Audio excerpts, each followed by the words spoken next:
8वां अध्याय धर्म।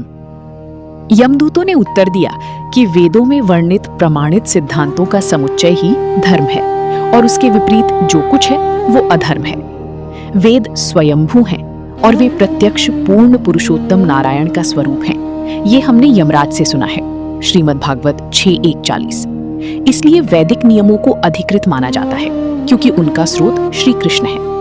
जैसे सरकार के आदेश कानून की पुस्तकों से आते हैं, वैसे ही भगवान के नियम वेदों के माध्यम से प्रकट होते हैं। धर्म और अधर्म पर चर्चा करते समय मेरा मत या मुझे ऐसा लगता है जैसे विचारों का कोई स्थान नहीं होता, क्योंकि तर्क वितर्क से धर्म को नहीं समझा जा सकता। शुश्रूम का अर्थ है भगवान के प्रमाणित प्रतिनिधियों से श्रवण करना, और यही सही मार्ग है।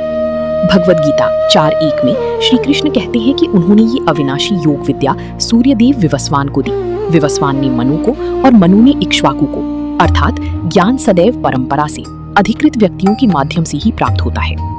यमराज भगवान के अधिकृत प्रतिनिधि हैं और 12 महाजनों में से एक हैं। इसलिए यमदूतों ने कहा कि उनके कर्तव्य पालन में विष्णुदूत बाधा न डालें। जैसे एक पुलिस अधिकारी सरकार का विश्वसनीय सेवक होता है, वैसे ही यमराज भगवान विष्णु या श्री कृष्ण की सेवक है। और जैसे सांसारिक न्यायालय में न्यायाधीश होता है, वैसे ही भगवान के न्याय में भी व्यवस्था है। श्रीमद् भागवत में वर्णित 12 महाजन ब्रह्मा, नारद, शिव, चतुष्कुमार, कपिलदेव, स्वयंभुव मनु, प्रहलाद, भीष्म, जनक, शुकदेव, बलि और यमराज भगवान को पूर्ण रूप से जानते हैं और मानव को सही मार्ग दिखा सकते हैं। इसलिए शास्त्र इन महाजनों का अनुसरण करने की सलाह देती है। महाजनों का अनुसरण किए बिना भगवान को जानना असंभव है, क्योंकि केवल तर्क से धर्म नहीं समझा जा सकता। धर्मम तु साक्षात भगवत प्रणीतम। भगवद गीता 18:66 में श्री कृष्ण कहती हैं, मामेकम शरणम व्रज, केवल मेरी शरण में आओ, यही सच्चा धर्म है। इसके अतिरिक्त सब अधर्म है। मनुष्य द्वारा बनाए गए धर्म वास्तव में भ्रम मात्र हैं। आजकल बिना किसी अधिकृत गुरु से जुड़े लोग अपना मनोधर्म बना लेते हैं, जो सही नहीं है। वास्तविक धर्म वही है जो भगवान ने मनुष्य के लिए निर्धारित किया है, और महाजन स्वयं उसका पालन करते हैं। इसलिए हमें भी उनका अनुसरण करना चाहिए। हर मनुष्य के मन में यह प्रश्न होता है कि धर्म क्या है। इसलिए मुंडकोपनिषद 1:2-12 कहता है, तद विज्ञानार्थम स गुरुमेवाभिगच्छेत्। जो दिव्य ज्ञान प्राप्त करना चाहता है उसे गुरु की शरण में जाना ही होगा। कोई यह नहीं कह सकता कि वो बिना गुरु के आध्यात्मिक ज्ञान प्राप्त कर सकता है। वैष्णव सिद्धांत आदो गुरुवाश्रयम के अनुसार गुरु का आश्रय लेना आध्यात्मिक जीवन की पहली सीढ़ी है। और प्रणिपात, परिप्रश्न और सूत महर्षि ने नारद मुनि की कहानी सुनाना प्रारंभ किया। पिछले जन्म में नारद ने एक दासी पुत्र के रूप में जन्म लिया था। वो दासी एक भक्त के घर में काम किया करती थी। उस भक्त के घर में सदा ऋषि मुनि, साधु संत, अतिथि सत्कार पाया करते थे। बालक नारद उन ज्ञानियों की सेवा में लगा रहता था। जरूरत के वक्त उन्हें पानी पिलाया करता था। विष्णु भगवान की महिमाओं की चर्चा भी बड़ी श्रद्धा व भक्ति से सुनता था। नीर यानी पानी देने वाले बालक का नामकरण नारदश करके वे लोग इसी नाम से उसे पुकारा करते थे। इस बीच नारद की माँ सांप के डसने से मर गई। बालक नारद को अपने पिता का बिल्कुल पता न था। उसके साथ ही नारद को दासी पुत्र और अनाथ बालक कहा करते थे। कुछ ही दिनों में उस मकान के मालिक का स्वर्गवास हो गया। नारद को कहीं आश्रय नहीं मिला। वो इधर उधर भटकता था। भूख लगने पर यदि वो किसी मकान के सामने जाकर खड़ा हो जाता तो लोग उसे भगा देते थे और गालियां देते थे कि ये बालक ऐसा पापी है जिसे अपने पिता का भी पता नहीं है। नारद साधु स्वभाव का था, इसलिए नटखट बच्चे उस पर पत्थर फेंकते और उसे सताकर आनंद का अनुभव करते थे। गांव के लोगों से तंग आकर नारद सोचने लगा, इन मनुष्यों के बीच मेरा जन्म क्यों हुआ है? मैंने कौन सा अपराध किया है? ये लोग मेरे प्रति ऐसे अत्याचार क्यों करते हैं? आखिर कीड़े मकोड़े, जंगल के जानवर भी मजे से जी रहे हैं। यूं सोचते हुए नारद जंगल की ओर चल पड़ा। उसे ऋषि मुनियों की बातें याद हो आईं। मुझे भी तपस्या करके देवताओं के बीच जन्म लेना है। यूं निश्चय कर नारद ने तपस्या करना शुरू किया। अनाथों का जो रक्षक है, जो सारे जगत का पिता है, वही मेरे लिए भी पिता है। वो मुझे कुछ भी बनाए पसंद है। इस प्रकार सोचते नारद ने समय का ख्याल किए बिना भयंकर तपस्या शुरू कर दी। नारद की तपस्या पूर्ण हो गई। उसके भीतर एक तेज ने प्रवेश किया। एक ज्योति के रूप में प्रत्यक्ष होकर विष्णु भगवान ने कहा, वत्स नारद, तुम मेरे अंदर विलीन होने जा रहे हो। इसकी बात तुम ब्रह्मा के मानस पुत्र के रूप में जन्म धारण करोगे। तुम चिरंजीवी होकर तीनों लोकों का भ्रमण करते हुए सदा मेरी स्तुति किया करोगे। इसके बाद नारद ने विष्णु के अंश को लेकर ब्रह्मा के मानस पुत्र के रूप में जन्म लिया और देव मुनि के रूप में पूजा पाने लगे। विष्णु भगवान की लीलाओं के अवतारों में एक नारद का अवतार भी बताया गया है। ऐसे नारद मुनि से उपदेश पाकर ध्रुव तेज गति के साथ आगे बढ़े चले जा रहे थे। उस समय उत्तम कुमार रोते हुए आ पहुंचा और ध्रुव के सामने हाथ फैलाकर उनको रोकते हुए बोला, भैया आप कृपया जंगल में मत जाइए। आप जंगल में चले जाएंगे तो मैं किसके साथ मिलकर हरि का भजन करूंगा। मेरी माताजी ने आपको डांटा, पर मैंने क्या किया है? मुझ पर आप क्यों नाराज होते हैं? आप रुक जाइए। यूं कहते हुए उत्तम फूट फूट कर रोने लगा। ध्रुव ने उत्तम कुमार के गले लगकर समझाया, मेरे छोटे भैया, मेरी माताजी ने मुझे जन्म दिया। मुझे क्या ये साबित नहीं करना है कि मेरी माताजी भी महान है? इसीलिए मैं जा रहा हूँ। उत्तम बोला, तब तो मैं भी आपके साथ चलूंगा। आप तपस्या में लग जाइए, मैं आपके लिए कंद मूल फल लाया करूंगा। ऐसा करने पर तुम्हारी माँ रोएंगी। मेरे छोटे भाई, मैं तुम्हारा बड़ा भाई हूँ, इसलिए तुम्हें मेरी बात माननी ही पड़ेगी। जाओ, ध्रुव ने कहा। ध्रुव के मुंह से ये बातें सुनकर उत्तम कुमार वहीं पर लुढ़क पड़ा और रोने लगा। सुरुचि आकर उसे समझाने लगी। इस पर उत्तम गुस्से में आकर बोला, माँ तुम मुझे छुओ मत, तुम्हारी वजह से ही बड़े भैया जंगल में जा रहे हैं। सुरुचि लज्जा के मारे सर झुकाकर अपने को कोसने लगी। मैं पापिन हूँ, मेरे ही कारण ये सब हुआ। इतने में राजा उत्तानपाद पहुंचकर बोले, ध्रुव तुम रुक जाओ, ये सब मेरी मंद बुद्धि की वजह से ही हुआ है। मेरा राज्य तुम्हारा है, वापस चलो। इस बीच ध्रुव काफी दूर तक चले गए थे।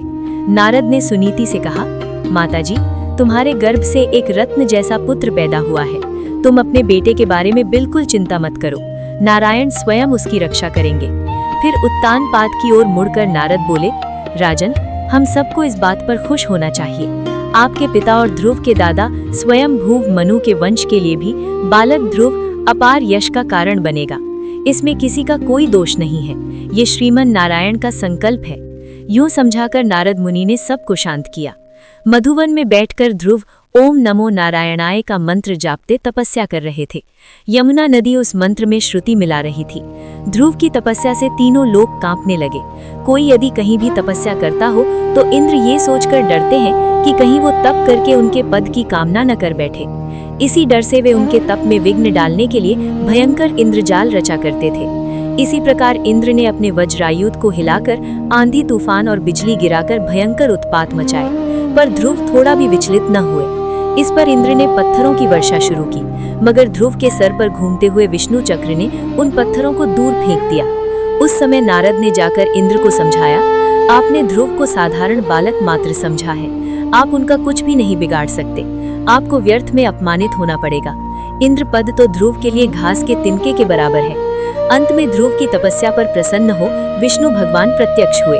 ध्रुव विष्णु के पैरों से लिपटकर अपार आनंद के मारे मूक रह गए। वे अपने मन में सोचने लगे, हे भगवान, मैं पूर्ण हृदय से आपकी स्तुति करना चाहता हूँ, लेकिन मैं एक छोटा बालक हूँ, आपकी स्तुति करने के लिए मेरे पास शब्द नहीं है। इस पर विष्णु ने अपने शंख को ध्रुव के गालों पर छुआ दिया। दूसरे ही क्षण वेदों के तत्वों से भरे स्तोत्र पाठ साम गान के रूप में ध्रुव के मुंह से निकलने लगे। विष्णु ने मंदहास करते हुए पूछा, ध्रुव मांग लो, तुम क्या चाहते हो? ध्रुव भक्ति पूर्वक बोला, हे परम पुरुष, जैसे भौरा कमल से हमेशा लगा रहता है, वैसे ही सदा आपकी मधुर मंदहास वाले मुख पद्म को देखते रहने की मेरी इच्छा है। इससे बढ़कर मैं कुछ नहीं चाहता। अच्छी बात है, लेकिन पहले तुम अपने राज्य में जाकर धर्म का पालन करते हुए शासन करो। इसके बाद तुम मेरे विश्व रूप का शिरोभाग बने ध्रुव पद पर पहुंच जाओगे। कल्पांतों के बाद भी तुम उस अचल पद को ग्रहण कर सदा प्रकाशमान रहोगे। यूं समझाकर विष्णु भगवान अंतर्धान हो गए। इसीलिए ध्रुव को अनुग्रह करने वाली विष्णु का अवतरण ध्रुव नारायण अवतार कहा गया है। इसके बाद ध्रुव अपनी महिष्मती पुरी में आ गए। उत्तानपाद ध्रुव को अपना राज्य सौंपकर तपस्या करने चले गए। उत्तम कुमार का अभी तक विवाह नहीं हुआ था। राजधर्म के अनुसार जंगली जानवरों से जनता की रक्षा के लिए वो शिकार खेलने गया। हिमालय के पहाड़ी जंगलों में दुष्ट यक्षों ने उस पर हमला करके उसको मार डाला। अपने पुत्र की मृत्यु पर सुरुचि वहां पहुंची और जंगल के दावानल में फंसकर भस्म हो गई। ध्रुव ने यक्ष नगर अलकापुरी को घेर लिया। मायावी यक्षों ने अपनी क्षुद्र मायाओं का उन पर प्रयोग किया। ध्रुव ने नारायण अस्त्र के द्वारा मायाओं को विफल बनाकर उनको हरा दिया। यक्षराज कुबेर ध्रुव की शरण में आए। उनसे मैत्री करके उन्हें संपत्ति देकर वापस भेज दिया। ध्रुव के कई पुत्र हुए। उन्होंने अनेक वर्षों तक आदर्श शासन द्वारा स्वयं भूव मनु वंश को यश प्रदान किया। अनेक वर्षों तक शासन करने के बाद ध्रुव ने अपने ज्येष्ठ पुत्र का राज्याभिषेक किया और वे बद्रिकाश्रम में चले गए। वहाँ पर भगवान विष्णु का ध्यान करते हुए स्वर्ण शरीर को प्राप्त किया। भगवान विष्णु के आदेश पर उनके सेवक एक विमान ले आए। वे लोग भी देखने में विष्णु के समान थे और उनके भी 4-4 हाथ थे। ध्रुव उन दूतों से बोले, मेरी माताजी के लिए जो पद प्राप्त नहीं है उसकी मुझे जरूरत नहीं है। इस पर विष्णु के दूतों ने उनके आगे एक दिव्य विमान में जाने वाली सुनीति को दिखाया। इसे देख ध्रुव प्रसन्न हो उठे। वे विमान पर सवार हो ग्रह मंडल, नक्षत्र मंडल तथा सप्तऋषि मंडल को पार कर ध्रुव पद पर पहुँचे। ध्रुव मंडल को विष्णु पद भी कहते हैं। विष्णु का निवास वैकुंठ भी वहीं पर है। ध्रुव मंडली में गोलोक भी होता है। गोलोक के ऊपर गहरा अंधकार छाया रहता है। उस अंधकार के पार विष्णु वैकुंठ वासी बने प्रकाशमान होते हैं। ध्रुव सदा विष्णु को देखते उज्जवल कांति से द्युतिमान हो उठे। खूंटे से बंधी गाय की भांति सप्तऋषि मंडल उनकी प्रदक्षिणा किया करता था। समस्त ग्रह गणों से पूर्ण शिशुमार चक्र उनके नीचे परिभ्रमण करता रहता है। गोलोक के नीचे ब्रह्मा का निवास सत्यलोक, तपोलोक, जनलोक, महालोक, स्वलोक, भूलोक, भुवलोक, भूलोक तथा भूलोक के नीचे अधोलोक कहलाने वाले अतल, वितल, सुतल, रसातल, तलातल, महातल और पाताल लोक, ये सातों मिलाकर 14 लोकों के ऊपर विश्व के शिरोभाग पर ध्रुव समस्त दिशाओं के लिए दिशा सूचक बनकर अचल पद नक्षत्र के रूप में प्रकाशमान रहते हैं। लगन हो तो छोटे बड़े सभी कार्य साधे जा सकते हैं। इसका प्रमाण 5 साल की उम्र में ही तप करने जाने वाला ध्रुव है। यह ध्रुव की कहानी समाप्त कर सूत महर्षि फिर सुनाने लगे। अगर मत्स्य केवल जलचर है तो कच्छप यानी कछुआ जल और भूमि पर भी चलता है। जल में से प्राणी भूमि पर आ गया, यानी जलचर की दशा से भूचर तक का विकास हुआ। इसीलिए कछुए के रूप में विष्णु अवतरित हुए, जो दशावतारों में दूसरा अवतार है। इन शब्दों के साथ सूत मुनि ने कूर्मावतार की कहानी शुरू की। देवता व राक्षस क्षीर सागर का मंथन करके अमृत पाने के लिए तैयार हो गए। बाहुबल और संख्या की दृष्टि से भी शक्तिशाली बने राक्षसों ने सोचा कि अगर अमृत प्राप्त होगा तो सारा अमृत उन्हीं लोगों का हो जाएगा। राक्षसों को अमृत के द्वारा अमरता प्राप्त हो जाएगा तो हमारा क्या नुकसान होगा। सारी जिम्मेदारी विष्णु की ही मानकर देवता उन्हीं पर विश्वास करने लगे। क्षीर सागर पर मंदर पर्वत को मथानी के रूप में खड़ा करके महासर्प वासुकी को रस्से के रूप में लपेटकर समुद्र का मंथन करने का निर्णय हुआ। लेकिन मंदर पर्वत को लाकर क्षीर सागर में डालना किसी के लिए मुमकिन न था। विष्णु ने उन पर अनुग्रह करके ये काम संपन्न किया, इसीलिए वे गिरिधारी कहलाए। राक्षसों ने वासुकी सर्प को सर के छोर से पकड़ने का हठ किया। विष्णु ने देवताओं को समझाया कि वे राक्षसों की बात मान ले। तब विष्णु ने भी सबके अंत में वासुकी की पूंछ के छोर को पकड़ लिया। इसके बाद क्षीर सागर को मथने का काम शुरू हुआ। सत्यव्रत की बातें सुनकर मछली समुद्र के बीच पहुंची। एक महापर्वत की भांति समुद्र की लंबाई तक फैलकर बोली, सत्यव्रत, देखा, तुम्हारी वाणी अचूक निकली और अचूक रहेगी। न मालूम मैं यूं बढ़ते बढ़ते क्या से क्या हो जाऊंगी। सत्यव्रत ने हाथ जोड़कर प्रणाम किया और उसकी स्तुति करने लगा। मत्स्यावतार वाले हे नारायण, आप रक्षा की मांग करने आए और मेरी रक्षा करने के लिए आपने मत्स्यावतार लिया। आप मत्स्य के रूप में अवतरित लीला मानुष स्वरूप हैं। आपकी लीलाओं को समझने की ताकत मेरे अंदर कहाँ है? इसके जवाब में मत्स्यावतार में रहने वाले विष्णु ने कहा, हे राजन, 7 दिनों के अंदर कल्पांत होने वाला है। प्रलय काल के जल में सारी दुनिया डूब जाएगी, लेकिन ज्ञान, औषधियों और बीजों का नाश नहीं होना चाहिए। तुम्हारे वास्ते एक बड़ी नाव गहरे अंधेरे में चिराग की तरह जलती आएगी। उसके अंदर सप्त ऋषि होंगे, वो रोशनी उन्हीं लोगों की है। तुम अपने साथ औषधियों और बीजों के ढेर को नाव में पहुंचा दो। मेरे सिर पर जो सींग है उस पर नाव को कसकर थामे रहूंगा और उसके डूबने से मैं बचाऊंगा। इसी के वास्ते मैंने इस रूप में अवतार लिया है। इस वक्त ब्रह्मा निद्रा में निमग्न है। उनके जागने तक ये नाव ध्रुव नक्षत्र को दिशा सूचक बनाकर यात्रा करेगी। अगली कल्प में तुम वैवस्वत के नाम से मनु बनोगे। सत्यव्रत ने विष्णु की आज्ञा को शिरोधार्य कर नतमस्तक हो उन्हें प्रणाम किया। मत्स्यावतार अपने 4 पंखों को फड़फड़ाते ऊंची लहरों को चीरते समुद्र के अंदर चला गया। ब्रह्मा गहरी नींद सो रहे थे। अंधकार में प्रलय तांडव हो रहा था। हयग्रीव नामक सोम का सुर समुद्र तल से ऊपर आया, फिर अचानक चमगीदड़ की तरह ब्रह्मा के सत्यलोक में उड़कर चला गया। ब्रह्मा जब नींद के मारे पहले जम्भाइयां ले रहे थे, तब उनके चारों मुखों से सफेद, लाल, पीले और नीले रंगों में चमकने वाले 4 वेद बाहर निकले और नीचे गिर गए। हयग्रीव ने उन वेदों को उठा ले जाकर समुद्र के अंदर छिपा दिया। हयग्रीव देवताओं और विष्णु का भी जबरदस्त दुश्मन था। वेदों के बिना ब्रह्मा सृष्टि की रचना नहीं कर सकते थे। हर एक कल्प में विष्णु अच्छाई को बढ़ावा देकर उसका विकास करना चाहते थे। उनके इस संकल्प को बिगाड़ देना ही हयग्रीव का लक्ष्य था। प्रलयकालीन समुद्र पृथ्वी को डुबो रहा था। उस वक्त सत्यव्रत को उस गहरे अंधेरे में दूरी पर नक्षत्र की तरह टिमटिमाने वाली रोशनी में एक नाव दिखाई दी। वही सप्त ऋषियों की कांति से भरी नाव थी। सत्यव्रत ने औषधियों तथा बीजों को नाव के अंदर पहुंचा दिया और नारायण की स्तुति करते उसी नाव में यात्रा करने लगा। मत्स्यावतार की नाक पर एक लंबा सींग था। नक्षत्र की तरह चमकने वाले उस सींग से लिपटकर एक महासर्प प्रलयकालीन आंधी को निगल रहा था। मत्स्यावतार अपने पंखों से लहरों को रोकते समुद्र को चीरते नाव को सुरक्षित ले जा रहा था। ध्रुव नक्षत्र को मार्गदर्शक बनाकर वो नाव फूल की तरह तैरते आगे बढ़ रही थी। समुद्र के गर्भ में छिपाए गए वेदों का पहरा देते सोमासुर समुद्र के भीतर टहल रहा था। चारों वेद 4 शिशुओं के रूप में बदलकर किलकारियां कर रहे थे। मत्स्यावतार वेदों की खोज करते हुए आगे चल पड़ा। मत्स्यावतार को देखते ही सोमासुर घबरा गया। फिर भी हिम्मत बटोरकर वो अपना कांटों वाला गदा हाथ में ले जूझ पड़ा। उस समय तक विष्णु का अवतार मत्स्य के रूप में कमर तक हो गया था। उसमें चारों हाथ निकल आए थे। देखते देखते मत्स्यावतार और सोमासुर के बीच भीषण लड़ाई छिड़ गई। सोमासुर समुद्र तल में पहुंचकर भागने लगा। इस पर विष्णु ने अपने चक्र से उसे टुकड़े टुकड़े कर दिया। विष्णु शिशुओं के रूप में स्थित वेदों को अपनी बगल में दबाकर पानी के ऊपर आ गए। वे चारों शिशु विष्णु के कंठाहार में शोभा देने वाले श्रीवत्स तथा कौस्तुभ मणियों के साथ नन्हे हाथों से खेलते हुए किलकारियां मार रहे थे। चारों बच्चे सफेद, लाल, पीले व नीले रंग की कांतियों से चमक रहे थे। विष्णु के हाथों में शंख और चक्र शोभायमान थे। विष्णु के मत्स्यावतार को देख ऋषि और सत्यव्रत तन्मय हो हाथ उठाकर उनकी स्तुति करने लगे। प्रलय तांडव शांत हो गया था। जहां तहां भूमि दिखाई देने लगी थी। नाव भी अपने लक्ष्य पर पहुंच गई। ब्रह्मा के लिए दिन और रात का समय बराबर था। उनकी निद्रा का समय पूरा होने को था। आसमान में प्रकाश की किरणें फूट रही थीं। नया कल्प शुरू हो रहा था। सरस्वती देवी पहले जाग उठी। उन्होंने अपनी वीणा पर भूपाल राग का आलाप किया। ब्रह्मा जाग उठे। उन्हें लगा कि उनके चारों सिरों में कोई अशांति फैली है। फिर परख कर देखा, वेद गायब थे। इसी चिंता में ब्रह्मा कुछ परेशान थे। तभी विष्णु ने मत्स्यावतार में प्रत्यक्ष हो उनके हाथ में वेद सौंप दिए। ब्रह्मा ने विष्णु के मत्स्यावतार को जी भर कर देखा, तब अपने चारों हाथों से उनकी स्तुति की।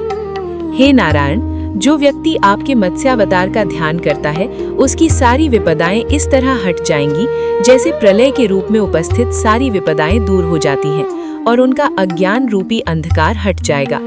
विष्णु के द्वारा मत्स्यावतार लेने का कार्य सफल हो गया था, इसलिए वे अंतर्ध्यान होकर अपने निवास वैकुंठ में पहुंचे। ब्रह्मा ने वेद लेकर सृष्टि की रचना शुरू की।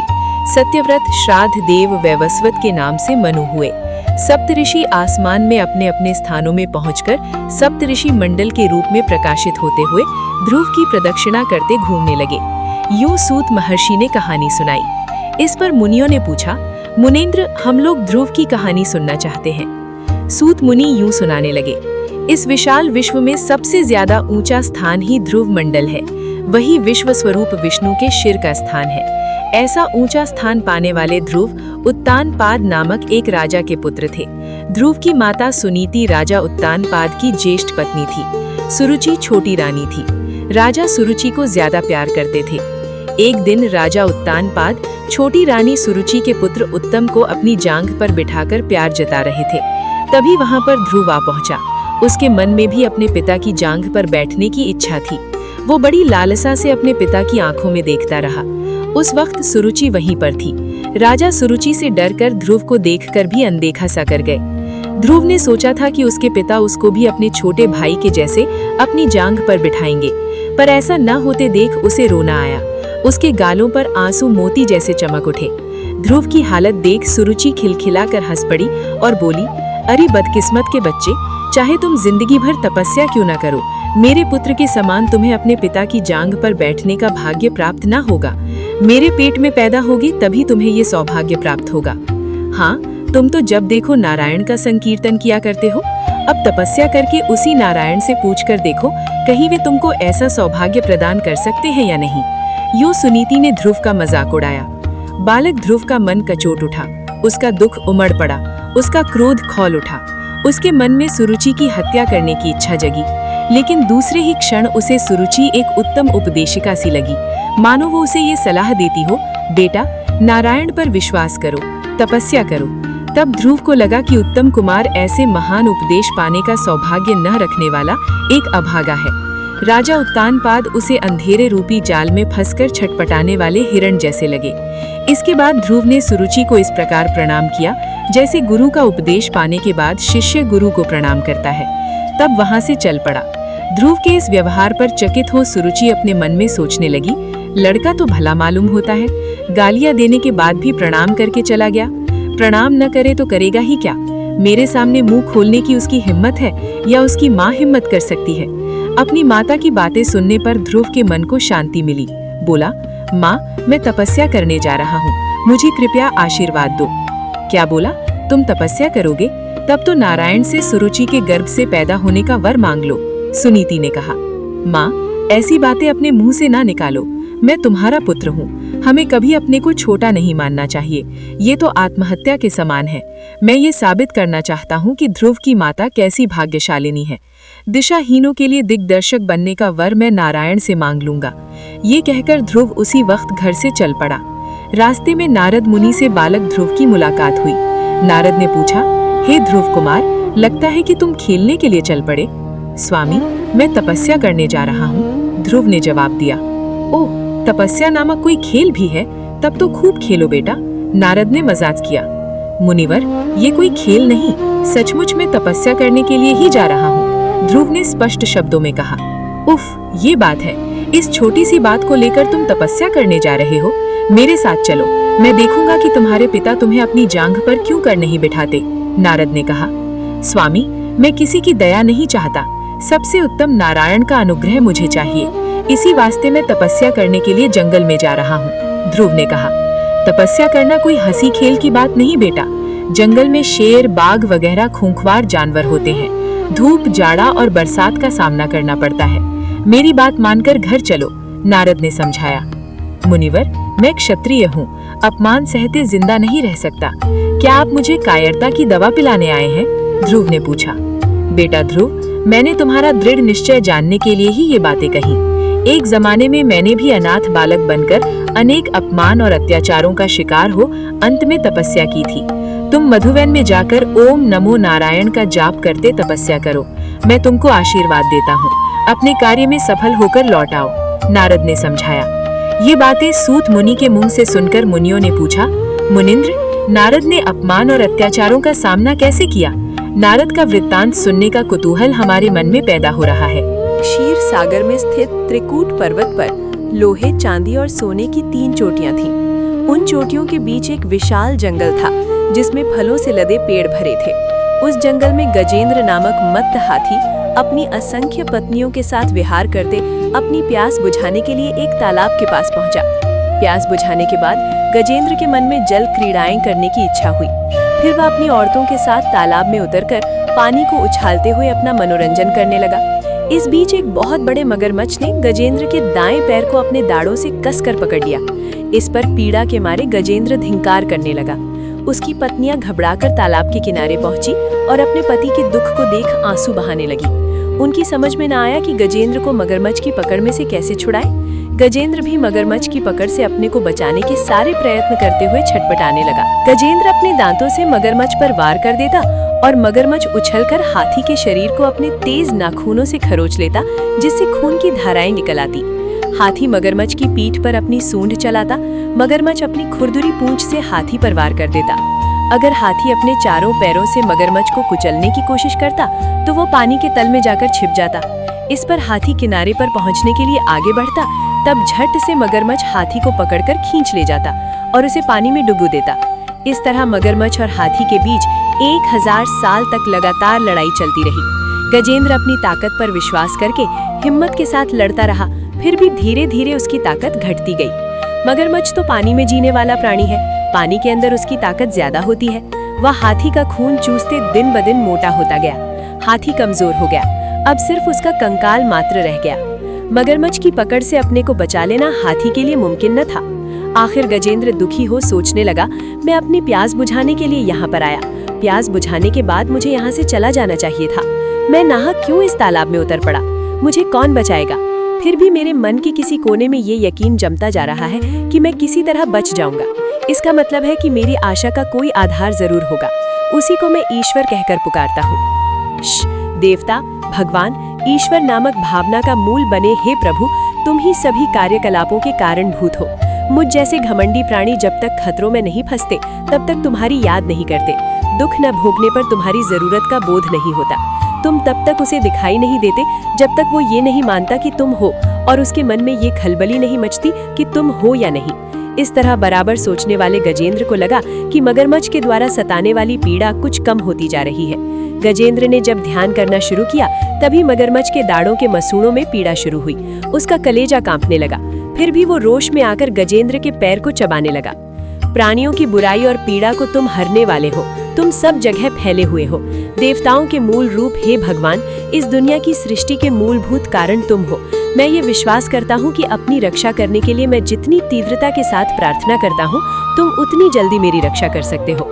सब प्रकार के रूप धरने वाले, वाणी और मन से परे रहने वाले हे ईश्वर, ऐसे अनाथों की रक्षा करने वाली जिम्मेदारी तुम्हारी ही है ना? प्राण शक्तियाँ मेरे भीतर से जवाब दे चुकी हैं। मेरे आंसू सूख गए हैं। मैं ऊंची आवाज में तुम्हें पुकार भी नहीं सकता हूँ।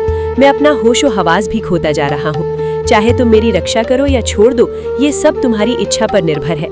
मेरे अंदर सिर्फ तुम्हारे ध्यान को छोड़ कोई भावना नहीं है। मुझे बचाने वाला भी तुम्हारे सिवा कोई नहीं है।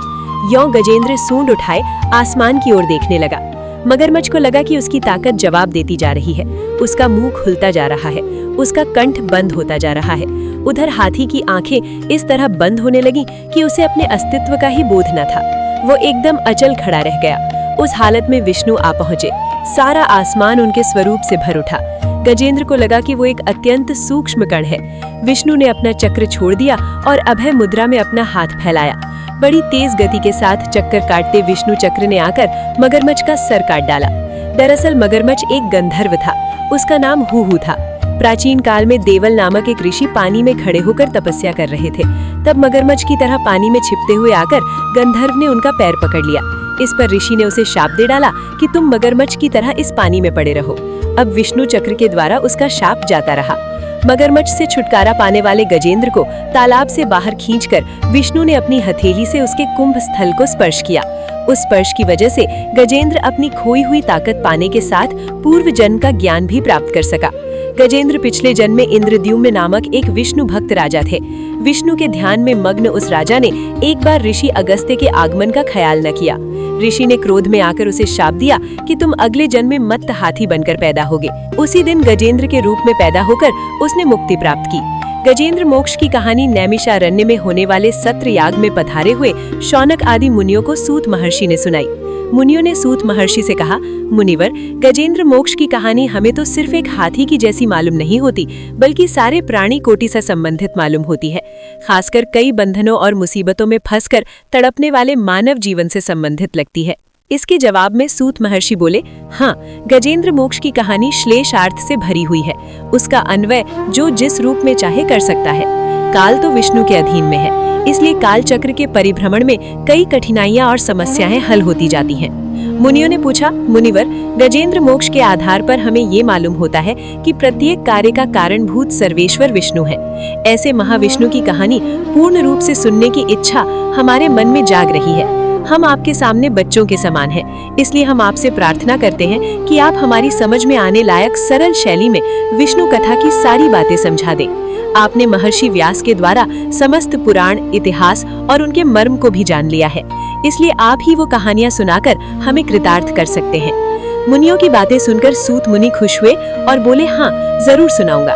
महर्षि व्यास ने विष्णु से संबंधित अनेक लीला अवतारों की विशेषताओं को महाभागवत के रूप में रचा और अपने पुत्र शुक को सुनाया। विष्णु पुराण सुनकर भवसागर से तरने की इच्छा रखने वाले महाराजा परीक्षित को शुक महर्षि ने सुनाया।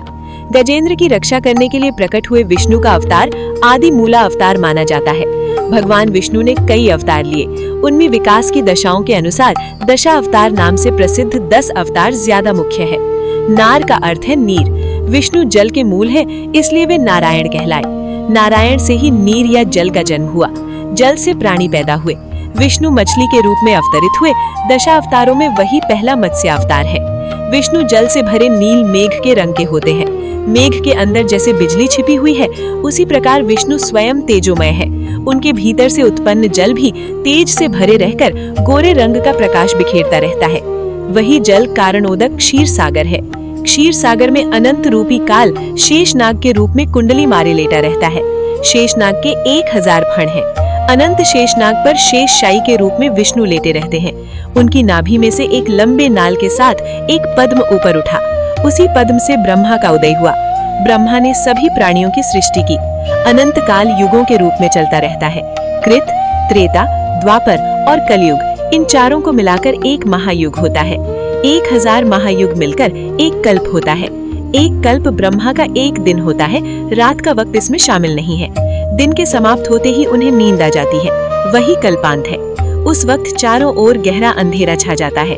विष्णु से निकली संकर्षण की अग्नि सबको जला देती है। झंझावात चलने लगते हैं। तब भयानक काले बादल हाथी की सूंडों जैसी जलधाराएं लगातार गिराने लगती हैं। महासमुद्र में आसमान को छूने वाला उफान होता है। भू, भुवर और स्वर्ग लोक डूब जाते हैं। चारों तरफ जल को छोड़ कुछ दिखाई नहीं देता। यही ब्रह्मा के सोने की रात प्रलय काल है। यही कल्पांत है। सत्यव्रत नामक राजर्षि नदी में नहाकर नारायण का ध्यान करके जब वे अर्घ्य देने को हुए, तब उनकी अंजलि में सोने के रंग की एक छोटी मछली आ गई। सत्यव्रत उस मछली को नदी में छोड़ने जा रहे थे, तब वही मछली बोल उठी, हे राजन, हमारी मछली की जाति अच्छी नहीं होती। छोटी मछलियों को बड़ी मछलियाँ खा जाती हैं। अगर उनसे बच भी जाएं, मछुआरे जाल फेंक कर पकड़ लेते हैं। इसलिए मैं आपकी शरण मांगने अंजलि में आ गई हूँ। कृपया से मुझे छोड़ न दीजिएगा। सत्यव्रत मछली को अपने कमंडलू में रखकर अपने नगर में ले गए। वह महाराजा के रूप में राज्य करते हुए बड़ी तपस्या करने वाले एक राजर्षि थे। विष्णु के परम भक्त और बड़े ज्ञानी थे। कमंडलू के भीतर वाली छोटी मछली दूसरे दिन तक बड़ी हो गई और छटपटाते आर्तनाद करने लगी। महाराज, मुझको कमंडलू से निकालकर बड़ी जगह पहुंचा दीजिए। इस पर मछली को बड़े नांद में छोड़ दिया गया। वह थोड़ी ही देर में बहुत बड़ी हो गई। तब सत्यव्रत ने उसे एक तालाब में डाल दिया। मछली बराबर बढ़ती गई। तब उसे तालाब से बड़ी नदी में, नदी से समुद्र में पहुंचाया गया। इस पर मछली ने पूछा, हे राजर्षि, मैं आपकी शरण में आया हूँ। ऐसी हालत में क्या आप मुझे समुद्र में छोड़कर चले जाएंगे? क्या मगरमच्छ और तिमिंगल मुझको निगल नहीं जाएंगे?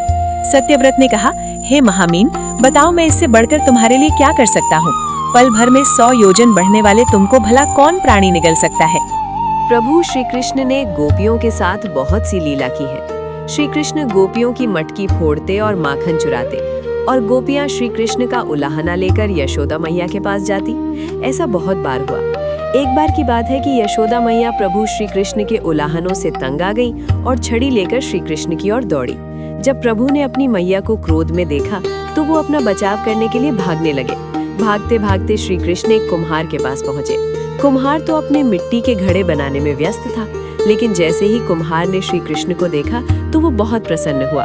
कुम्हार जानता था कि श्री कृष्ण साक्षात परमेश्वर है। तब प्रभु ने कुम्हार से कहा कि कुम्हार जी, आज मेरी मैया मुझ पर बहुत क्रोधित है। मैया छड़ी लेकर मेरे पीछे आ रही है। भैया, मुझे कहीं छुपा लो। तब कुम्हार ने श्री कृष्ण को एक बड़े से मटके के नीचे छिपा दिया। कुछ ही क्षणों में मैया यशोदा भी वहां आ गई और कुम्हार से पूछने लगी, क्यों रे कुम्हार, तूने मेरे कन्हैया को कहीं देखा है क्या? कुम्हार ने कह दिया, नहीं मैया, मैंने कन्हैया को नहीं देखा। श्री कृष्ण ये सब बातें बड़े से घड़े के नीचे छुपकर सुन रहे थे। मैया तो वहां से चली गई। अब प्रभु श्री कृष्ण कुम्हार से कहते हैं, कुम्हार जी, यदि मैया चली गई हूँ तो मुझे इस घड़े से बाहर निकालो। कुम्हार बोला, ऐसे नहीं प्रभु जी, पहले मुझे 84 लाख यानियों के बंधन से मुक्त करने का वचन दो। भगवान मुस्कुराए और कहा, ठीक है, मैं तुम्हें 84 लाख यानियों से मुक्त करने का वचन देता हूँ। अब तो मुझे बाहर निकाल दो। कुम्हार कहने लगा, मुझे अकेले नहीं प्रभु जी, मेरे परिवार के सभी लोगों को भी 84 लाख यानियों के बंधन से मुक्त करने का वचन दोगे तो मैं आपको इस घड़े से बाहर निकालूंगा। प्रभु जी कहते हैं, चलो ठीक है, उनको भी 84 लाख यानियों के बंधन से मुक्त होने का मैं वचन देता हूँ। अब तो मुझे घड़े से बाहर निकाल दो। अब कुम्हार कहता है, बस प्रभु जी, एक अंतिम इच्छा और है, उसे भी पूरा करने का वचन दे दो तो मैं आपको घड़े से बाहर निकाल दूंगा। भगवान बोले, वो भी बता दे क्या कहना चाहते हो। कुम्हार कहने लगा, प्रभु जी, जिस घड़े के नीचे आप छुपे हो उसकी मिट्टी मेरे बैलों के ऊपर लाद के लाई गई है। मेरे इन बैलों को भी 84 के बंधन से मुक्त करने का वचन दो। भगवान ने कुम्हार के प्रेम पर प्रसन्न होकर उन बैलों को भी 84 के बंधन से मुक्त होने का वचन दिया।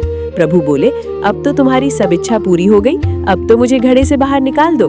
तब कुम्हार कहता है, अभी नहीं भगवान, बस एक अंतिम इच्छा और है, उसे भी पूरा कर दीजिए। और वो ये है, जो भी प्राणी हम दोनों के बीच के संवाद को सुनेगा उसे भी आप 84 लाख यानियों के बंधन से मुक्त करोगे। बस ये वचन दे दो तो मैं आपको इस घड़े से बाहर निकाल दूंगा। कुम्हार की प्रेम भरी बातों को सुनकर प्रभु श्री कृष्ण बहुत खुश हुए और कुम्हार की इस इच्छा को भी पूरा करने का वचन दिया। फिर कुम्हार ने बाल श्री कृष्ण को घड़े से बाहर निकाल दिया, उनके चरणों में साष्टांग प्रणाम किया, प्रभु जी के चरण धोए और चरणामृत लिया, अपनी पूरी झोपड़ी में चरणामृत का छिड़काव किया और प्रभु जी के गले लगकर इतना रोए कि प्रभु में ही विलीन हो गए।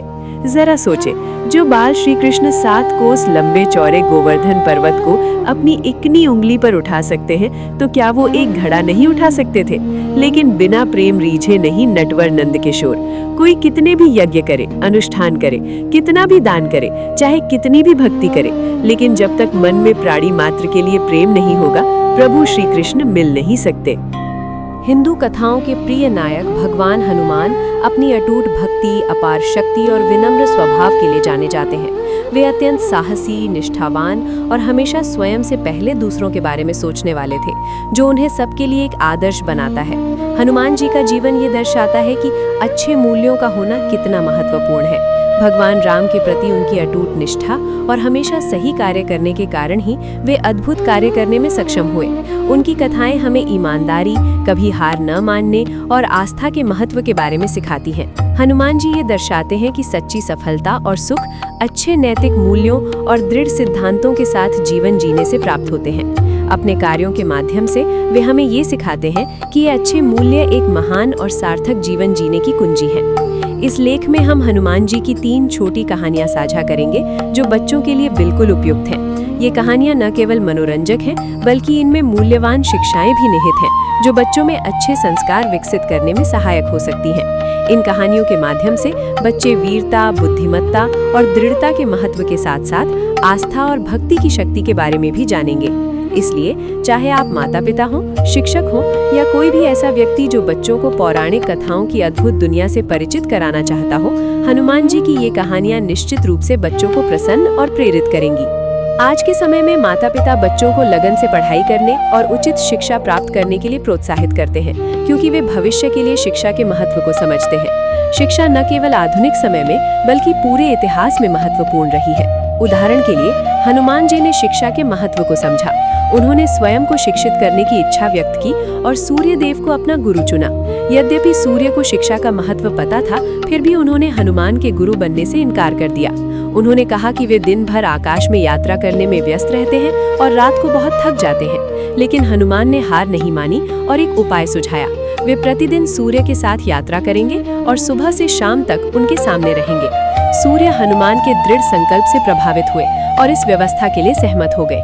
हनुमान प्रतिदिन सूर्य के रथ के आगे आगे सवार रहे, जब तक कि वे ज्ञान के 4 ग्रंथों, वेदों, दर्शन की 6 प्रणालियों, दर्शन, 64 कलाओं और तंत्रों के 108 गुप्त रहस्यों में पारंगत नहीं हो गए। हनुमान की पढ़ाई पूरी होने के बाद उनके गुरु के प्रति ऋण चुकाने का समय आ गया था। सूर्य ने कुछ भी लेने से इनकार कर दिया, लेकिन हनुमान ने जिद की, इसलिए सूर्य ने हनुमान को अपने पुत्र सुग्रीव, जो वानरों के राजा बलि का सौतेला भाई था, की देखभाल करने का जिम्मा सौंपा। सूर्य ने हनुमान की लगन और सीखने की इच्छा की एक बार फिर से प्रशंसा की। ऐसा कहा जाता है कि सूर्य की शिक्षाओं और आशीर्वाद से ही हनुमान जी आज इतने शक्तिशाली और बुद्धिमान देवता बने हैं। ये कथा हमें अपने शैक्षणिक लक्ष्यों के प्रति दृढ़ संकल्प और सम्मान की भावना सिखाती है, क्योंकि ये हमारे भविष्य का निर्माण करते हैं और हमारे जीवन को समृद्ध बनाते हैं। ये कथा हमें उन लोगों का सम्मान करने और उनकी सराहना करने के महत्व को रेखांकित करती है, जो हमें शिक्षा प्राप्त करने के लिए प्रेरित करते हैं। क्या आपने कभी सोचा है कि अप्सरा अंजना और पवन देव के पुत्र हनुमान का चेहरा बंदर जैसा कैसे हो गया? इसके पीछे एक कहानी है। बचपन में अंजना ने एक बंदर को पद्मासन में ध्यान करते देखा और उस पर हंस पड़ी। उन्हें पता नहीं था कि वे एक ऋषि थे जो गहन ध्यान में लीन थे। अंजना की हंसी से ऋषि विचलित हो गए और क्रोधित होकर उन्होंने अंजना को श्राप दिया कि जब भी वे किसी से प्रेम करेंगी उनका चेहरा बंदर जैसा हो जाएगा। अंजना ने क्षमा मांगी, लेकिन ऋषि ने श्राप वापस नहीं लिया, पर उन्होंने कहा कि यदि वे भगवान शिव के अवतार को जन्म देंगी तो ये श्राप उनके बच्चे को लग जाएगा। कई वर्षों बाद जब अंजना जंगल में फूल चुन रही थी, तब उन्हें ऐसे व्यक्ति से प्रेम हो गया जो वास्तव में वानरों का राजा और भगवान शिव का प्रिय सेवक था। उन्होंने उसका प्रस्ताव स्वीकार कर लिया और उससे विवाह कर लिया। अंततः उन्होंने भगवान शिव से संतान प्राप्ति और श्राप दूर करने की प्रार्थना की। इसी दौरान अयोध्या के राजा संतान प्राप्ति के लिए यज्ञ कर रहे थे और उनकी पहली पत्नी कौशल्या के लिए बने हलवे का एक अंश एक चील के साथ उड़कर उस जंगल में गिरा जहां अंजना प्रार्थना कर रही थी। कौशल्या ने वो हलवा खाया और बाद में अंजनेयन को जन्म दिया, जो अंजना के पुत्र थे और हनुमान के नाम से भी जाने जाते थे। ये कथा हमें ये सिखाती है कि सभी जीवित प्राणियों के साथ सम्मान पूर्वक व्यवहार करें और किसी के भी रूप रंग का मजाक न उड़ाएं। हम अपने जन्म के रूप को नहीं चुन सकते और हमें कभी भी दूसरों को उनके रूप रंग के आधार पर नहीं आंकना चाहिए। अंत में जैसा हम देते हैं वैसा ही हमें मिलता है। विश्वासपूर्ण कदम। श्री राम ने माता सीता की खोज की रणनीति बनाई। किसी को भी उनके ठिकाने का पता नहीं था, इसलिए वानर सेनाओं को चारों दिशाओं में भेजा गया। हनुमान उस दल का हिस्सा थे जो दक्षिण की ओर बढ़ा और अंततः समुद्र तक पहुंचा। वहां संपाति नामक एक गिद्ध ने बताया कि रावण सीता को अपने लंका राज्य ले गया है, जो समुद्र के उस पार था। वानर स्तब्ध रह गए, ये सोचकर कि इतने बड़े समुद्र को कौन पार कर सकता है। जब वे इस पर विचार कर रहे थे, हनुमान चुपचाप बैठे रहे। उनके दल के बूढ़े और बुद्धिमान भालू जामवान ने हनुमान को उनके दिव्य वंश और असाधारण शक्तियों की याद दिलाई। अपने जीवन के उद्देश्य को समझते हुए हनुमान उठे और अपना विशाल रूप धारण कर लिया। एक जोरदार छलांग लगाते हुए उन्होंने जय श्री राम का उच्चारण किया और आकाश में उड़ गए, हवा से नहीं बल्कि अपने प्रभु के प्रति प्रेम की शक्ति से। हालांकि हनुमान की यात्रा बाधाओं से रहित नहीं थी। ब्रह्मांड ने उनके संकल्प की परीक्षा लेने के लिए कदम उठाया। 3 परीक्षाएं उनका इंतजार कर रही थी। पहला, मैनाक पर्वत। जब हनुमान जी सागर के ऊपर से उड़ रहे थे, तब स्वर्ण पर्वत मैनाक ने उन्हें विश्राम करने का प्रस्ताव दिया। हनुमान जी ने विनम्रता पूर्वक ये कहते हुए मना कर दिया कि राम कार्य में कोई विराम नहीं, कोई विश्राम नहीं। भगवान के कार्य में निरंतर समर्पण की आवश्यकता होती है। कृतज्ञता पूर्वक उन्होंने पर्वत को स्पर्श किया और अपनी उद्देश्य और एकाग्रता से आराम के प्रलोभन को त्यागते हुए अपनी यात्रा जारी रखी। दूसरा, सुरसा। इसके बाद नागों की देवी सुरसा प्रकट हुई और हनुमान का मार्ग रोकते हुए बोली, मेरे मुख में प्रवेश किए बिना कोई नहीं गुजरेगा। हे वानर, आज तुम मेरा भोजन बनोगे। हनुमान ने आकार बढ़ाकर सुरसा को मात दी, जिससे सुरसा भी उनके बराबर आकार लेने को मजबूर हो गई। फिर अचानक वे अंगूठे के आकार के हो गए। सुरसा के मुख से फिसलकर दूसरी ओर सुरक्षित निकल आए। उनकी चतुराई और भक्ति से प्रभावित होकर सुरसा ने उन्हें आशीर्वाद दिया और आगे जाने दिया, जिससे ये सिद्ध हुआ कि बुद्धि और शालीनता से अहंकार को परास्त किया जा सकता है। तीसरा, सिंहिका। फिर छाया राक्षसी सिंहिका प्रकट हुई, जो पक्षियों की छाया पकड़कर उनका शिकार करती थी। उसने हनुमान की छाया पकड़ ली और उन्हें नीचे खींच लिया। हनुमान ने कोई समझौता नहीं किया, बल्कि एक जोरदार मुक्के से उसे नीचे गिरा दिया। ये मुखभेड़ आंतरिक राक्षसों, संदेह, भय और नकारात्मकता का साहस और स्पष्टता से सामना करने का प्रतीक थी। न जमीन, न आकाश, न समुद्र, राम कार्य पर निकले सेवक के रास्ते में कोई बाधा नहीं बन सकती थी, बल्कि हनुमान जी के सामने आने वाली हर बाधा ने उनके हौसले को और भी मजबूत बना दिया। लंका की उनकी यात्रा सागर के पार एक दृढ़ विश्वास की छलांग बन गई, जिसकी गूंज अनंत काल तक सुनाई देती है। लंका में मुठभेड़। लंका में प्रवेश करने पर हनुमान ने उस भव्य नगरी में प्रवेश किया, लेकिन वे चकाचौंध नहीं हुए। उनकी निगाहें केवल माता सीता को ही खोज रही थीं। द्वार पर राक्षसी रक्षक लंकिनी खड़ी थी, जिसने गरजते हुए कहा, बिना बुलाए अंदर आने की हिम्मत कौन करता है। हनुमान ने एक ही प्रहार से उसे गिरा दिया, लेकिन पलटवार करने के बजाय उसने हाथ जोड़कर आत्मसमर्पण कर दिया। ब्रह्मा की बात सच हो गई, जब कोई बंदर मुझे गिराएगा, लंका का अंत शुरू हो जाएगा। राम के सेवक के सामने शत्रु भी झुक गए। अंततः हनुमान अशोक वाटिका पहुंचे, जहां सीता एक वृक्ष के नीचे बैठी थी, दुखी, अकेली और विरह के कारण विरह में व्याकुल। वे सोचने लगे कि सीता के पास कैसे जाएं। वृक्ष की चोटी से उन्होंने धीरे से राम द्वारा दी गई मुद्रिका यानी अंगूठी नीचे गिराई और राम की लीलाओं का वर्णन करने लगे। इतने मीठे शब्द कौन बोलता है? सीता ने आश्चर्य से सोचा। हनुमान नीचे उतरे, हाथ जोड़कर बोले, माँ, मैं राम का दास हूँ। हनुमान। सीता ने संशय से पूछा, मैं तुम पर कैसे भरोसा करूं? रावण ने भी मीठे शब्दों का इस्तेमाल धोखा देने के लिए किया था। हनुमान ने अपना हाथ अपने हृदय पर रखा और श्रद्धा पूर्वक कहा, मैं कृपा निधान के चरण कमलों की शपथ लेता हूँ। कृपा निधि का नाम सुनते ही सीता का हृदय भेद उठा। ये वो नाम था जो केवल माता सीता ही श्री राम के लिए इस्तेमाल करती थी। उनकी आंखों में आंसू भर आए। ये सच था, उनके राम उन्हें भूले नहीं थे। भावुक होकर सीता ने हनुमान को अष्ट सिद्धि यानी 8 दिव्य शक्तियां और 9 निधि यानी 9 रत्न का आशीर्वाद दिया।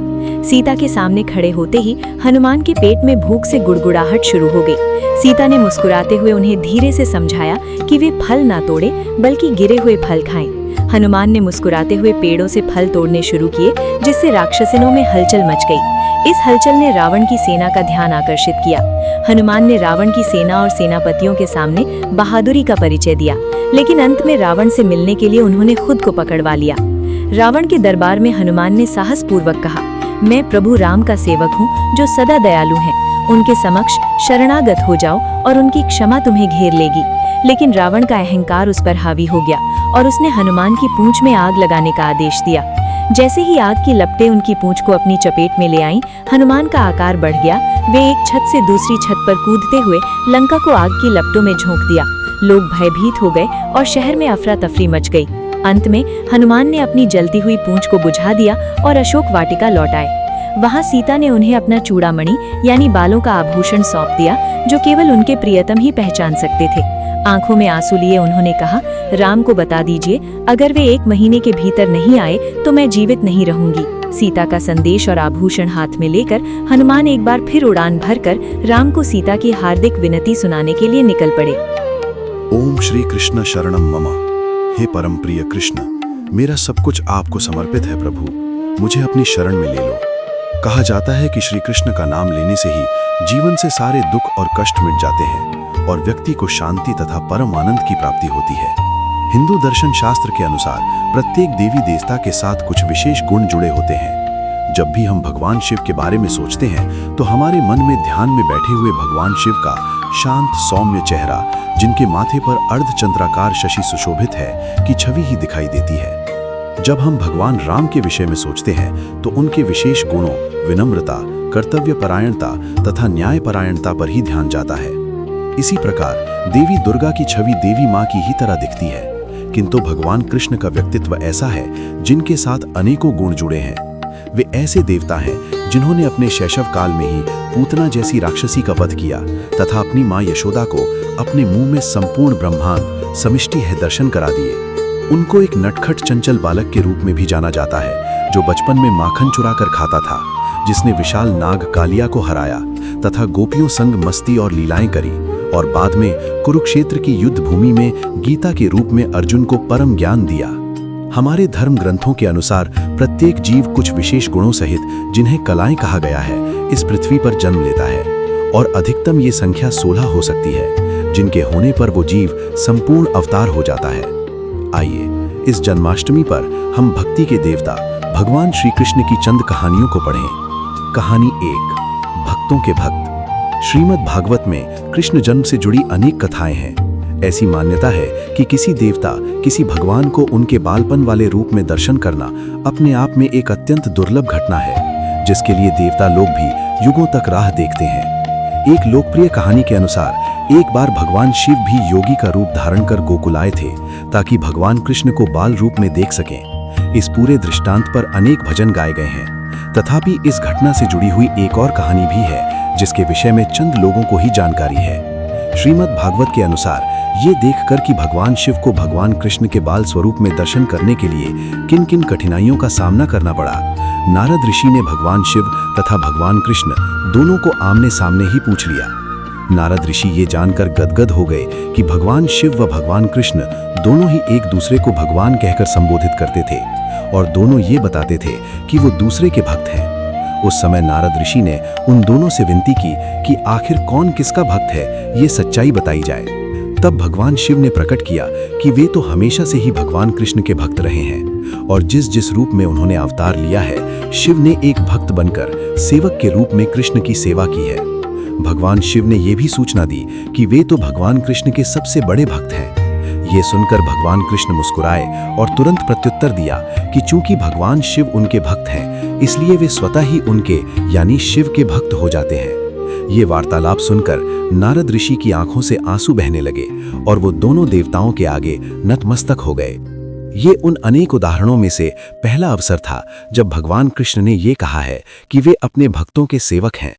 ये उस लोकप्रिय मान्यता को भी उद्धृत करता है कि भले ही श्री कृष्ण समूचे ब्रह्मांड के लिए भगवान हों, परंतु वे सदैव अपने भक्तों की इच्छाओं का ही पालन करेंगे। जैसे भगवान शिव को देवों के देव माना जाता है, भगवान कृष्ण को भक्तों के भक्त के रूप में जाना जाता है। कहानी 2, गोपियां और भोजन का व्यर्थ होना। भगवान कृष्ण के प्रति गोपियों की भक्ति का उल्लेख किए बिना उनके विषय में कथा कहानियों का बखान करना कठिन होगा। कहा जाता है कि एक दिन सब गोपियों ने कृष्ण के लिए एक ठाटदार भोजन बनाने का निर्णय लिया। अपने घरों के नित्य प्रति कार्य पूरे करने के उपरांत उन्होंने लगातार कई घंटे मेहनत करके अपने प्रिय कृष्ण के लिए उत्तम भोजन तैयार किया। घंटों की मेहनत के बाद उन्होंने बनाए गए भोजन को सुशोभित बर्तनों में परोसा और कृष्ण के पिता नंद राय के घर चलकर गईं। जब उन्होंने उस घर में प्रवेश किया तो देखा कि सभी अतिथि खाने की मेज के चारों ओर और कृष्ण उनके बीच में बैठे थे और मां यशोदा उनके हाथ धुलवा रही थी। जैसे ही अतिथियों ने गोपियों और उनके द्वारा लाए गए भोजन को देखा तो उन्हें ग्लानि महसूस होने लगी, क्योंकि उन्होंने तो अभी भोजन कर लिया था।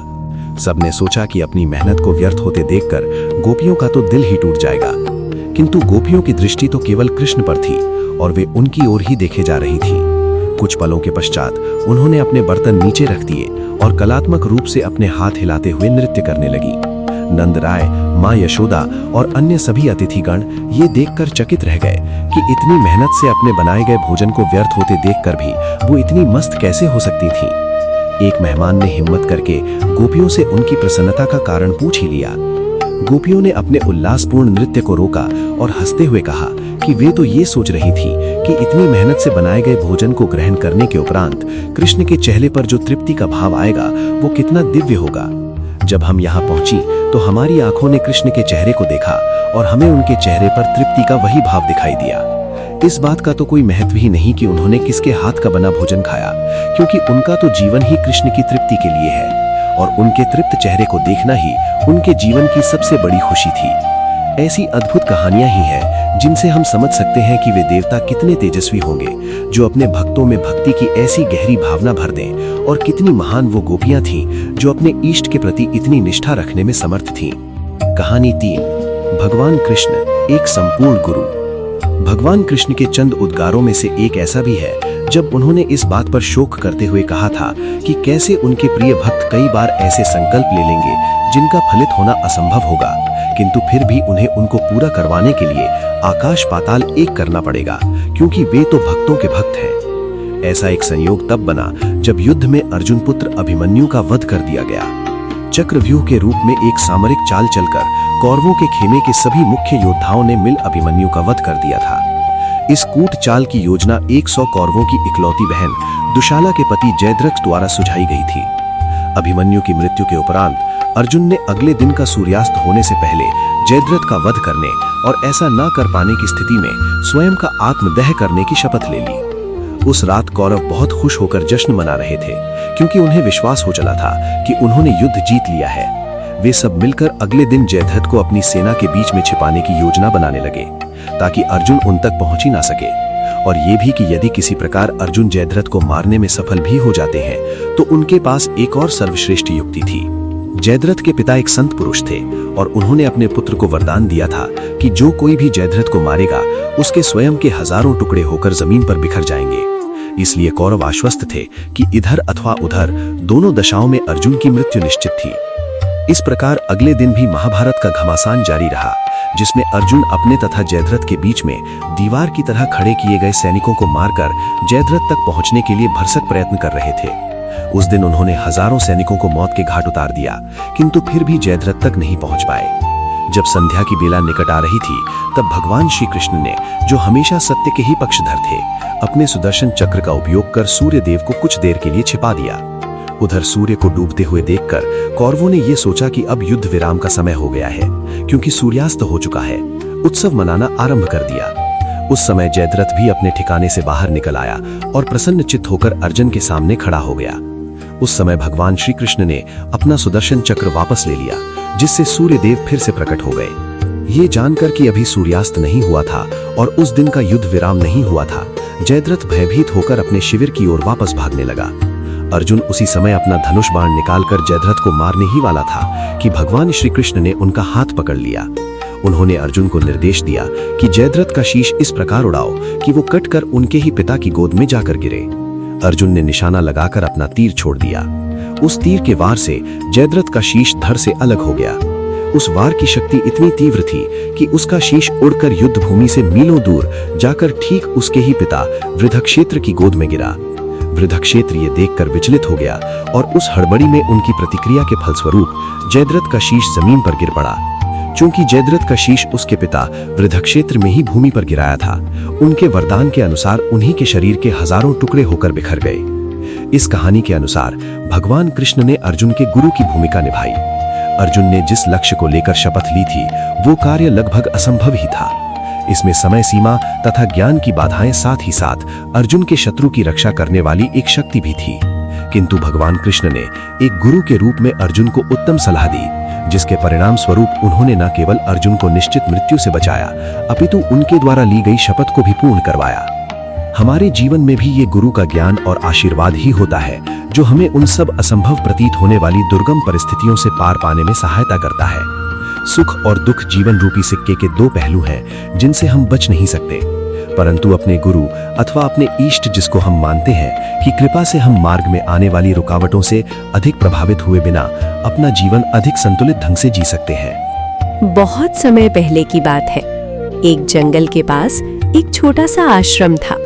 वहीं एक पुण्यात्मा बालक रहता था जिसका नाम श्रवण था। श्रवण बाल बहुत ही आज्ञाकारी, दयालु और संस्कारी था। वो अपने माता पिता से बहुत प्रेम करता था।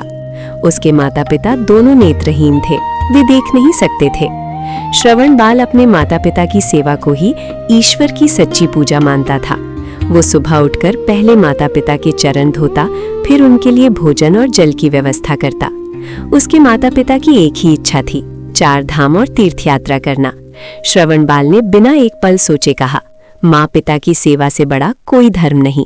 उसने 2 टोकरियां बनाई, उनमें अपने माता पिता को बैठाया और उन्हें कंधों पर उठाकर तीर्थ यात्रा पर निकल पड़ा। रास्ते में उसे कष्ट, थकान और भूख लगी, लेकिन उसके चेहरे पर कभी शिकायत नहीं आई। वो हर कदम पर माता पिता की चिंता करता रहा। एक दिन जब वे जंगल से गुजर रहे थे, श्रवण जल लेने नदी के पास गया। उसी समय राजा दशरथ शिकार के लिए वहां पहुंचे। जल भरने की आवाज सुनकर राजा ने समझा कि कोई पशु है। उन्होंने बाण चला दिया। वो बाण श्रवण बाल को लग गया। गंभीर रूप से घायल होकर भी श्रवण ने करुण स्वर में कहा, राजन, मैंने कोई अपराध नहीं किया, कृपया मेरे माता पिता को जल पिला दीजिए, वे भूखे और प्यासे हैं। राजा दशरथ को अपनी भूल का एहसास हुआ। वे रोते हुए श्रवण के माता पिता के पास पहुंचे और पूरी घटना बताई। अपने पुत्र की मृत्यु का समाचार सुनकर माता पिता का हृदय टूट गया। उन्होंने राजा दशरथ को शाप दिया, जिस प्रकार हम पुत्र वियोग में तड़प रहे हैं, उसी प्रकार तुम भी एक दिन अपने पुत्र के वियोग में प्राण त्यागोगे।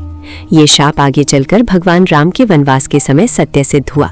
श्रवण बाल का जीवन आज भी हमें ये सिखाता है कि माता पिता की सेवा सबसे बड़ा धर्म है।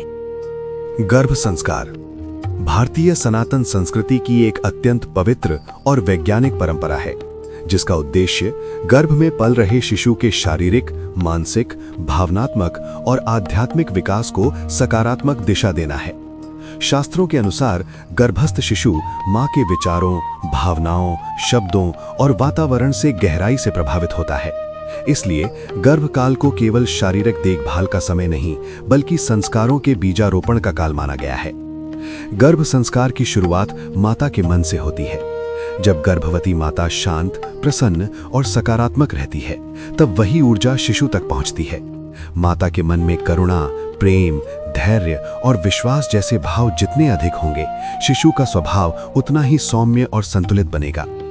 इसलिए गर्भावस्था के समय क्रोध, भय, चिंता और नकारात्मक विचारों से बचना अत्यंत आवश्यक माना गया है। शास्त्रों में बताया गया है कि गर्भस्थ शिशु सुन सकता है और अनुभव कर सकता है। इसी कारण गर्भ संस्कार में सत साहित्य का पठन, मंत्रों का श्रवण, भजन कीर्तन और शांत संगीत को विशेष महत्व दिया गया है। रामायण, श्रीमद् भगवत गीता, भागवत कथा और महापुरुषों की जीवन कथाएं पढ़ने या सुनने से शिशु के भीतर सद्गुणों का विकास होता है। गर्भ संस्कार में माता का आहार भी अत्यंत महत्वपूर्ण होता है। सात्विक, शुद्ध और पौष्टिक भोजन न केवल माता के स्वास्थ्य को संतुलित रखता है, बल्कि शिशु के मानसिक विकास में भी सहायक होता है। ताज़ा फल, हरी सब्जियां, दूध, घी और सरल भोजन गर्भकाल में श्रेष्ठ माना गया है। भोजन करते समय माता का मन शांत और कृतज्ञ होना चाहिए, क्योंकि उस समय की भावनाएं भी शिशु तक पहुंचती हैं। ध्यान और प्राणायाम गर्भ संस्कार का एक महत्वपूर्ण अंग है। प्रतिदिन कुछ समय शांत होकर गहरी सांस लेना, मन को स्थिर करना और शिशु के साथ मानसिक संवाद करना माँ और बच्चे के बीच भावनात्मक संबंध को मजबूत करता है। जब माता प्रेम से गर्भस्थ शिशु से बात करती है, उसे शुभकामनाएं देती है, तब शिशु में सुरक्षा और आत्मविश्वास की भावना विकसित होती है। गर्भ संस्कार ये भी सिखाता है कि पिता और परिवार की भूमिका भी अत्यंत महत्वपूर्ण है। घर का वातावरण प्रेमपूर्ण, शांत और सहयोगपूर्ण होना चाहिए। जब परिवार गर्भवती माता को सम्मान, स्नेह और सुरक्षा देता है, तब वही सकारात्मक ऊर्जा शिशु के व्यक्तित्व में संस्कार बनकर उतरती है। इस प्रकार गर्भ संस्कार केवल एक प्रक्रिया नहीं,